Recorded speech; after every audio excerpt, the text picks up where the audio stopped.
It is exactly 3:14 in the morning. The harsh blue glare from your phone screen casts long skeletal shadows against your bedroom wall. You are staring at an unfinished email draft you are completely terrified to send. The house is completely quiet, but inside your head there is a deafening roar. You are awake. Again. Your chest feels tight, like someone has stacked heavy stones right over your ribs. You try to take a deep breath. You cannot quite pull the air all the way in. You turn over. You adjust the pillow. You desperately try to convince your racing mind that the sun will not rise for hours, and you absolutely must sleep to survive the coming day. But your brain refuses to obey. The profound silence of the house is practically mocking you. While the rest of your neighborhood rests peacefully, you are doing the terrible math of your life. You are calculating exactly how much money is left to pay bills that are already late. You are replaying a conversation with someone you love that ended in sharp words and slamming doors. You are visualizing every single possible way your current situation is going to shatter into pieces. You feel entirely, completely alone. This feeling in your chest is suffocating. You might even wonder if you are losing your mind. But listen to me right now. This is not a character flaw. This is not a lack of faith. This is not a choice you made. This is a human body screaming for safety in the dark. Here is what most people miss when they stare at the ceiling at 3 in the morning. You think the real problem is the email. You think it is the bank account, or the rumor at work, or the medical test results coming on Friday. You genuinely believe that if you could just fix that one specific thing, your heart rate would finally slow down. You tell yourself that if you could just control the outcome, the panic would finally release its grip on your throat. So you pick up the glowing screen again. You open the email. You close it. You scroll through endless feeds. You search for a distraction to numb the sharp, cold edges of your fear. You try to tire your eyes out. But the panic does not leave. It just sits heavily at the foot of your bed, patiently waiting for you to look back at it. It whispers that tomorrow is going to crush you. It tells you that you are falling behind. It tells you that you do not have what it takes to hold your family together, or keep your job, or survive this dark season of your life. The worst part is the guilt. You know you are supposed to trust God. You know you are supposed to have faith. But right now, faith feels like a thin, useless piece of paper in a freezing winter storm. You just want the noise in your head to stop. You are trapped in a prison of your own racing thoughts. You are physically lying in a soft bed, but mentally, you are locked in a cold cell with no windows. You are completely convinced that no one in the universe understands how heavy your life feels right at this very moment. You are desperate for a way out, but the door is locked from the inside. Imagine stepping out of your bedroom. Transport yourself back 2,000 years. You are standing inside a freezing stone dungeon in the heart of Rome. The air smells like dirt and sweat. A man sits on the damp floor, chained by the wrist to a heavily armed guard. He is cold. He is hungry. He is waiting to find out if the emperor will brutally execute him at dawn. His circumstances are entirely hopeless. Yet, from the shadows of that terrifying cell, a man named Paul picks up a piece of parchment. He does not write a frantic plea for physical rescue. He writes a psychological survival strategy for the human mind. In Philippians chapter 4, verses 6 and 7, he writes this: "Be anxious for nothing, but in everything by prayer and supplication, with thanksgiving, let your requests be made known to God. And the peace of God, which surpasses all understanding, will guard your hearts and minds through Christ Jesus." But it gets stranger. Paul did not write those words so they could be printed on a coffee mug. He wrote them while locked in chains to show you exactly how to keep your sanity when your entire world is ending. When you first hear those words from a man sitting on a cold dungeon floor, your immediate reaction might be frustration. You might think he is being dismissive. You might feel a flash of anger because telling an anxious person to simply stop being anxious is like telling a drowning person to simply breathe water. You read the phrase, "be anxious for nothing," and it feels like an impossible demand. You want to scream back that you have real bills.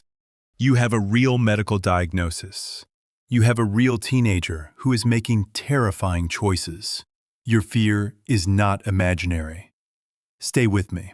Paul is not giving you an empty command to just feel happy. He is not invalidating your fear. He is handing you a 3-step survival strategy to stop your mind from turning on itself in the middle of the night. He is teaching you how to build a fortress inside your own head. Step 1 is the transfer of the weight. Look at his exact words. He says, "In everything, by prayer and supplication, let your requests be made known to God." When you are lying awake staring at the ceiling, your fears are formless. They are vague, swirling shadows of worst-case scenarios. Your brain is trying to solve a puzzle with 1,000 missing pieces. Supplication is a heavy, ancient word that simply means begging for exactly what you need. It requires you to stop spiraling and start speaking. You must take the formless panic and give it a specific name. You tell God exactly what is crushing your chest. You say the actual amount of money you are short. You name the exact person who broke your heart. You say the specific disease you are terrified of getting. By making the request specific, you take the heavy stone off your own ribs and you hand it over. You are literally moving the burden from your fragile shoulders to the shoulders of a God who spoke the stars into existence. You breathe in, you breathe out. You realize the room has not changed, but you have fundamentally shifted the weight to someone who can actually carry it. The storm still rages outside, but you are no longer standing in the rain alone. Step 2 is the psychological circuit breaker. Paul says to make these requests with thanksgiving.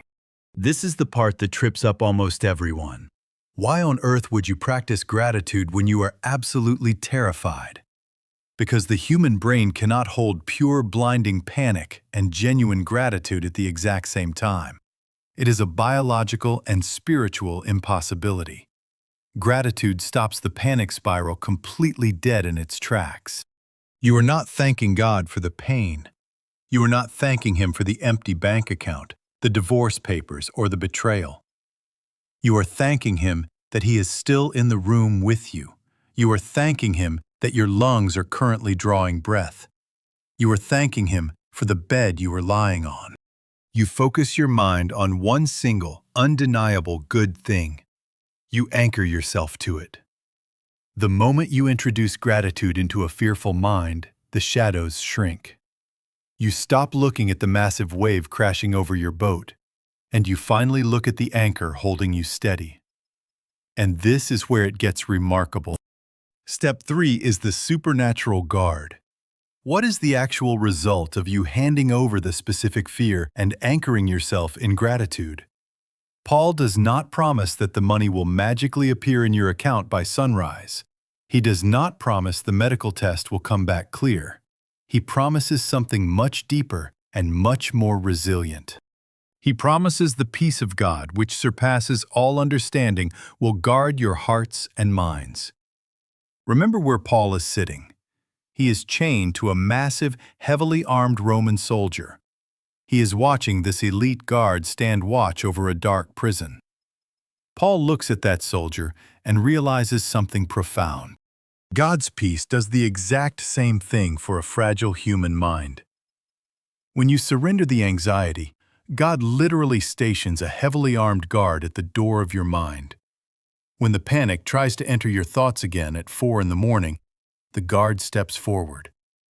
When the shame tries to whisper that your future is ruined, the peace of God draws a sword and blocks the doorway.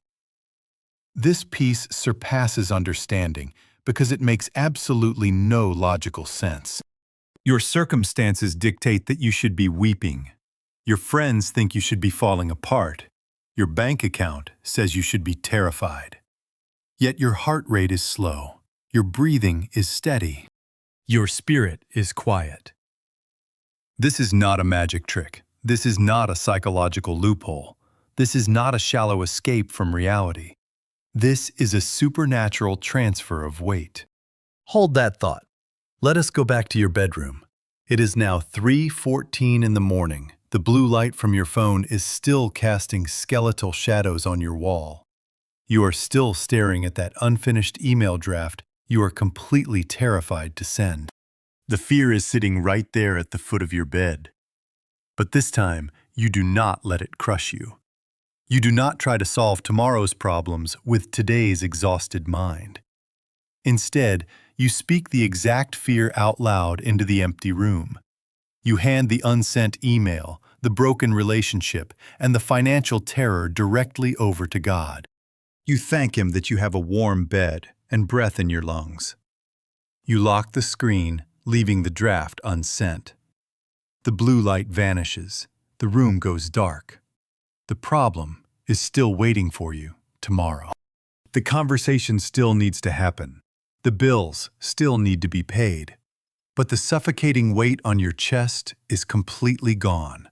The Roman guard of God's peace has just taken his position at the door of your mind.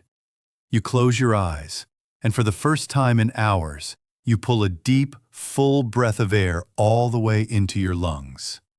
You finally drift to sleep. If you let anxiety win, it does not just steal your sleep, it steals your presence from your family. It steals your joy from your current season. It eventually steals your entire life, trading the reality of today for the phantom fears of tomorrow. But when you master this transfer, you become an immovable force. You become someone who can walk through the darkest valleys of human existence with a steady pulse and a quiet spirit.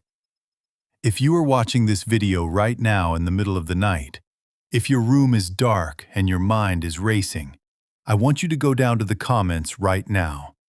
Tell me one specific burden you are handing over to God tonight. Type it out. Give it a name. Leave it right there in the comments section and go to sleep. Here are your 3 takeaways to remember every time the panic tries to wake you up. Takeaway 1.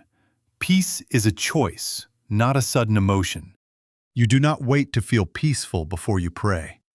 You use specific, pleading prayer to forcefully evict the panic and install the peace. Takeaway 2. Your anxiety is a signal to pivot, not a signal to spiral. The moment your chest gets tight, that is your biological alarm clock reminding you to immediately hand the heavy stones over to someone stronger. Takeaway 3. God's peace will rarely change your immediate circumstances, but it will completely change you. It will not put money in the bank or heal the sickness overnight, but it will give you the supernatural fortitude to walk through the fire without smelling like smoke. Close your eyes. Surrender the outcome. Let the guard take his post. Good night.